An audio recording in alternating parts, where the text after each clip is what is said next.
Assalamualaikum warahmatullahi wabarakatuh. Kembali lagi kita bertemu dalam pembelajaran kimia yang berjudul penyetaraan reaksi redoks metode bilangan oksidasi.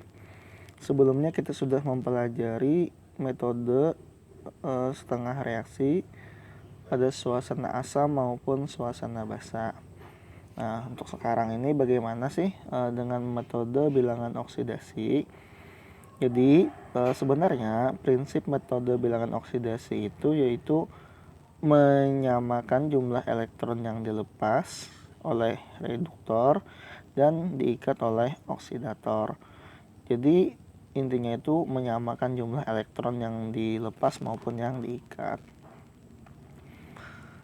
Bagaimana sih caranya metode bilangan oksidasi ini? Nah, perhatikan contoh berikut ya.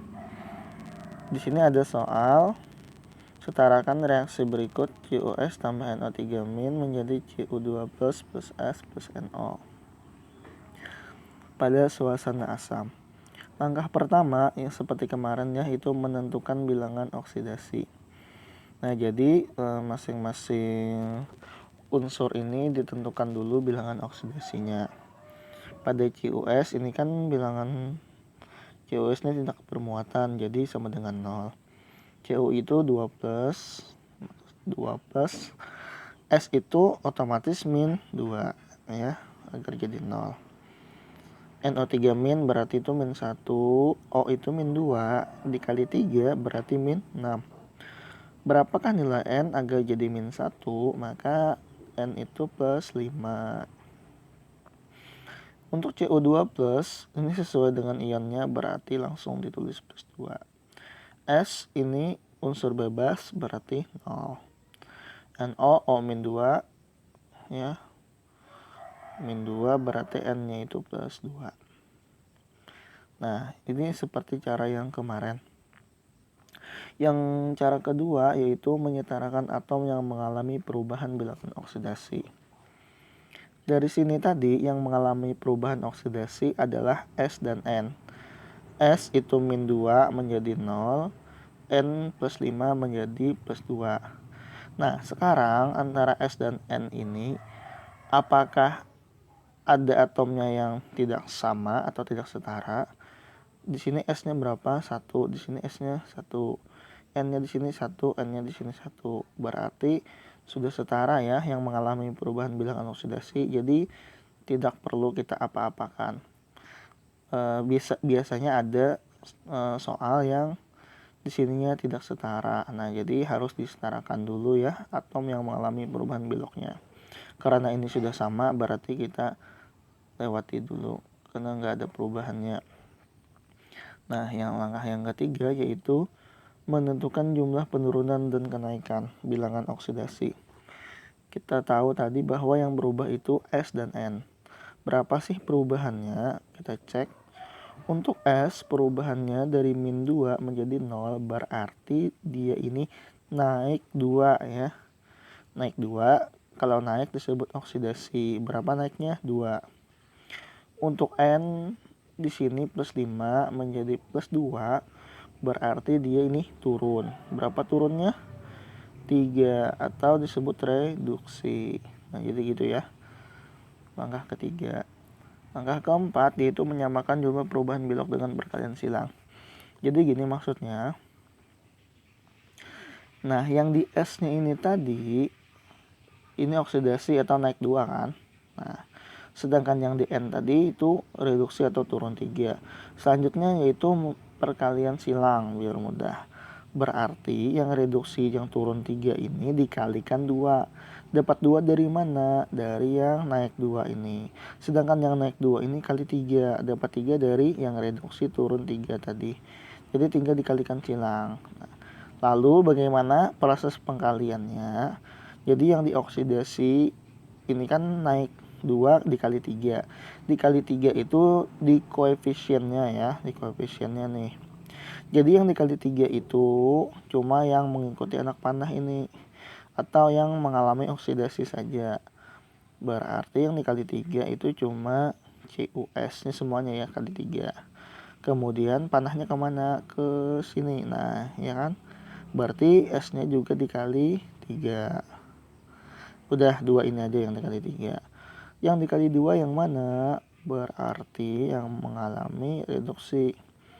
Berarti ini 2. Kemudian yang ini 2. Ya berpasangan ini ya. Jangan nanti kebalik kali 2 ini sama ini, berarti itu salah ya, harus berpasangan seperti ini.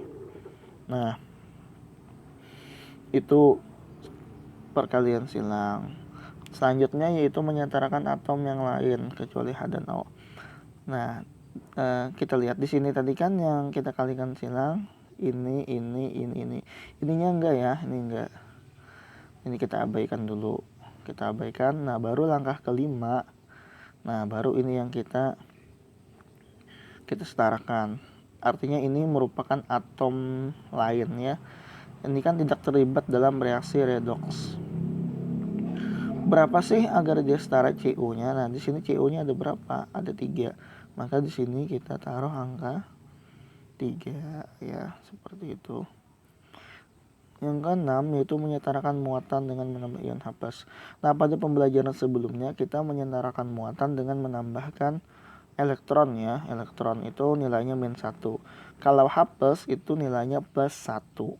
Nah, di mana yang harus kita tambahkan H+? Kita cek dulu muatannya. Nah, di sini 0. Kenapa jadi 0? Karena ini tidak ada ion ya, tidak ada ion. 0.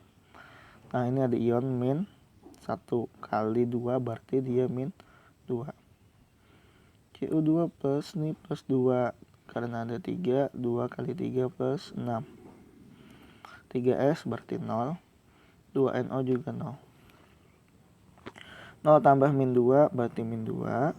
Plus 6 tambah 0 tambah 0 plus 6. Nah, di sini ada -2, ada plus 6. Yang manakah yang perlu kita tambah? Ini kan nilainya positif ya, agar menjadi imbang. Nah, biasanya kalau positif itu ditaruhnya pada yang lebih kecil atau yang kurang. Antara plus 6 dan -2 itu lebih kecil yang mana? -2. Berarti di sini kita perlu tambah. Berapa sih -2 ini ditambah berapa agar jadi plus 6? Berarti -2 ditambah 8 H+ ya. Itu caranya. Langkah selanjutnya yaitu menyetarakan atom H dengan menambah H2O. Nah, langsung saja ya. Nah, di sini sudah kita taruh di sini tadi ya, muatannya. Nah, sekarang setarakan atom H. Di sini ada H-nya. H-nya berapa? 8. Di sini tadi kan nggak ada nih. Sampai sini aja kan tadi. H8 ditambah H2O. Nah, berarti satu atom H itu 2 atom H2O ya.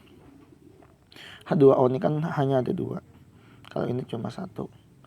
Kalau menyetarakan 2H berarti 1 H2O.